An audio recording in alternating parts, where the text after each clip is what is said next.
Welcome to a new Daily Top Askreddit video. Today's topic. Which musician did you stop listening to because you found out they sucked as a person?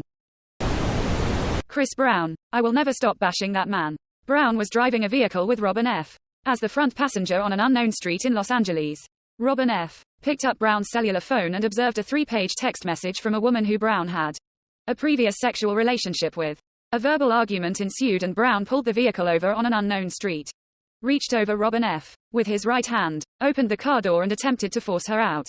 Brown was unable to force Robin F. out of the vehicle because she was wearing a seat belt. When he could not force her to exit, he took his right hand and shoved her head against the passenger window of the vehicle, causing an approximate 1-inch raised circular contusion. Robin F. turned to face Brown and he punched her in the left eye with his right hand. He then drove away in the vehicle and continued to punch her in the face with his right hand while steering the vehicle with his left hand. The assault caused Robin F.'s mouth to fill with blood and blood to splatter all over her clothing and the interior of the vehicle. Brown looked at Robin F. and stated, "I'm going to beat the shush out of you when we get home. You wait and see." Quote. The detective said. Robin F. then used her cell phone to call her personal assistant Jennifer Rosales, who did not answer. Robin F. pretended to talk to her and stated, "I'm on my way home. Make sure the police are there when I get there." Quote. After Robin F. faked the call, Brown looked at her and stated, "You just did the stupidest thing ever. Now I'm really going to kill you." Quote. Brown resumed punching Robin F. and she interlocked her fingers behind her head and brought her elbows forward to protect her face. She then bent over at the waist, placing her elbows and face near her lap in an attempt to protect her face and head from the barrage of punches being levied upon her by Brown. Brown continued to punch Robin F. on her left arm and hand, causing her to suffer a contusion on her left triceps. That was approximately 2 inches in diameter and numerous contusions on her left hand.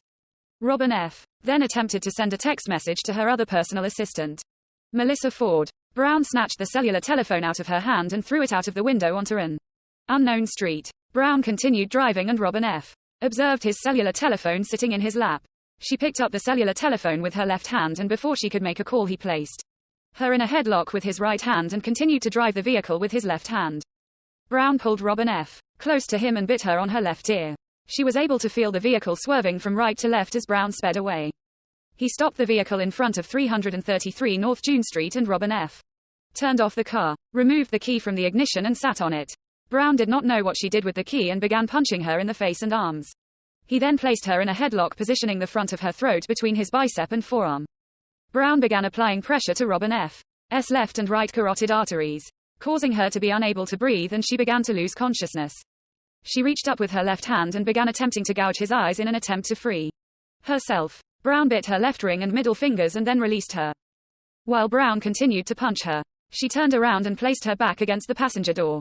She brought her knees to her chest, placed her feet against Brown's body and began pushing him away. Brown continued to punch her on the legs and feet, causing several contusions. Robin F. began screaming for help and Brown exited the vehicle and walked away.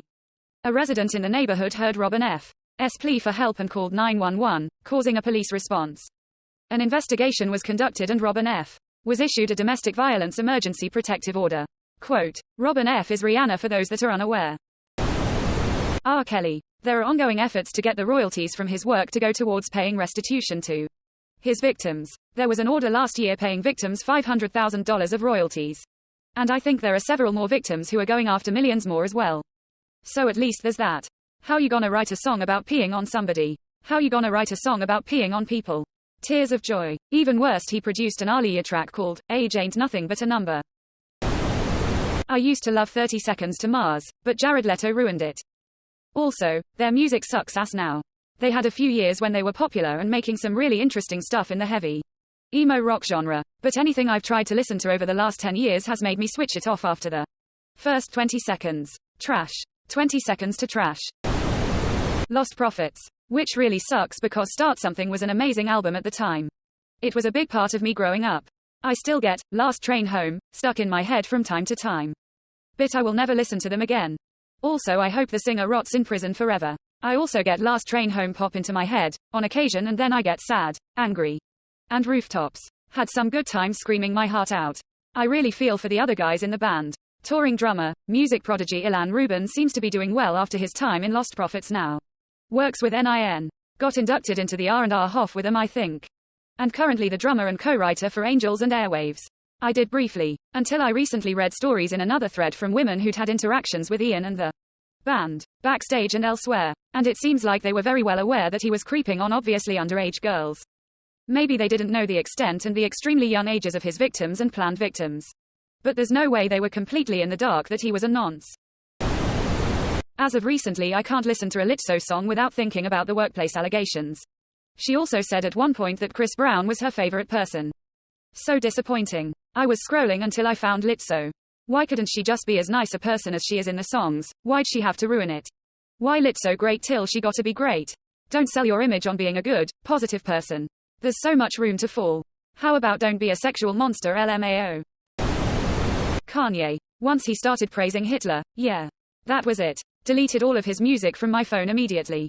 Tried to hold out because I love his music and was like, well, he's clearly got mental health issues and needs help, but when you get to the point of talking about fucking Hitler's good qualities, that's more than a bridge too far. Regardless of mental health issues. He told a Jewish employee at Adidas he should hang a picture of Hitler in his house and kiss it every day to practice forgiveness or something. Fuck this guy. Die Antwoord. I still listen sometimes with guilt. Same, except the still listening part. I know some people can separate the music from the artist, but I guess I can't do that. Here's a story about Die Antwoord and Ninja mostly. I grew up in a really shitty neighborhood in South Africa. Drug gangs. Axe going off at night. Pitbull fights. The whole vibe. They used to come to our neighborhood with a whole lot of security and cordon off the whole block to shoot his videos. He would pay hard-looking people from the area to pose with him and make it look like they were friends. He adopted my friend's little brother with a medical condition that affected his appearance in a drastic way and put him in a lot of his videos. Then completely disowned him as he got older. He's a modern-day P.T. Barnum. He also shits on our local rappers for wanting to sound American. But he puts on his accent and is actually from an affluent neighborhood. His name is Watkin Tudor Jones FFS. He has a Lord of the Rings tattoo on his arm that he covers up. He's about as hard as a stick of butter on a hot tin roof. I knew people who got killed in that area for as little as $100, $5. Him coming in and glorifying that life and getting success off it was insulting. Here's a YouTube clip of that area for a film called Triumph. Lots of film companies used our area when they needed a hood for their projects, users. It gives you a little glimpse of the hellscape it was back in the day. The kid he adopted is at timestamp 209 https://u2.be/godoek_io68. C equals L6R2CUAZTIKQKSC7. What did they do? Accused for child abuse and grooming by their adopted ex-son. Also look up The Question by Jayani on YT. She was sarred and abused by Ninja. She released a track about it with evidence. There's also footage that was up on YouTube from a former videographer that worked with him that proved that they falsely accused another artist of trying to SA Yolandi in order to get the artist kicked off the tour, festival. I can't quite recall. They were on. I used to be a super fan and I have seen him live twice. And I literally threw away my CDs instead of selling or donating. They are problematic on so many levels. Clapton. I've had a problem with him for a long time knowing he admitted to raping Patty Boyd and his music sounds so negative to me that I can't even appreciate it anymore. Ater. In an interview in 1999. Can't find it but Google it because his words about this are everywhere. He stated, "There were times when I took sex with my wife by force and thought that was my entitlement. I had absolutely no concern for other people." Quote, and Patty Boyd spoke out saying that she would pray he'd pass out before bed. Rapist, racist, adulterer. There's just so much to choose from. P. Diddy. I was saying he was a talentless hack from day fucking one. Suge was right. In this extremely limited context. He looked like a fucking idiot producing the song then showing up in the video. Yeah, listen to anything he did with Biggie and he's clearly riding coattails. Fuck P. Diddy. I love that more artists are standing up to him and exposing his disturbing behavior from the past. He needs to be cancelled from the industry. He's a cancer. I was never under the impression that P. Diddy was an especially good person. But I didn't know he was a for real bad person. What stories are coming out? Ariana Grande. I was looking for this one lol. I was never a fan of her but casually enjoyed her mainstream hits. But her new era of proudly owning the fact that she helped break up a marriage with a newborn. Along with her extensive past of cheating, being the other woman. I'm good. I just posted this comment on a completely different thread LMAO. I used to really like her but now she gives me the ick. It kinda make excuses for her in my head but the whole SpongeBob situation did it for me.